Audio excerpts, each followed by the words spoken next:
Gaun mahal ini saat isi acara pernikahan di Cibir, disebut saingi pengantin. Nama kekasih Rizky Febian, Mahalini Raharja, baru-baru ini menjadi perbincangan publik seusai ia tampil dalam satu acara pernikahan. Mahalini jadi sorotan lantaran gaun yang dikenakannya saat menyanyi di depan tamu undangan. Padahal, kekasih Rizky Febian, Mahalini, tak terlihat mengenakan gaun yang seronok atau terlalu terbuka. Ia mengenakan gaun panjang putih polos.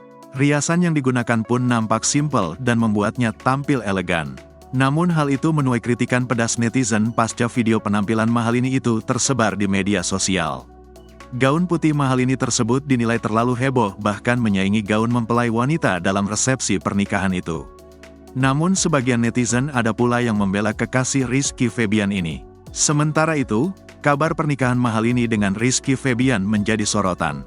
Meski begitu, Mahalini hingga kini enggan membocorkan tanggal pernikahannya dengan anak sulung Sule tersebut. Menurutnya, hal tersebut pamali. Tersiar kabar jika Mahalini dan Rizky Febian bakal melangsungkan pernikahan setelah Lebaran.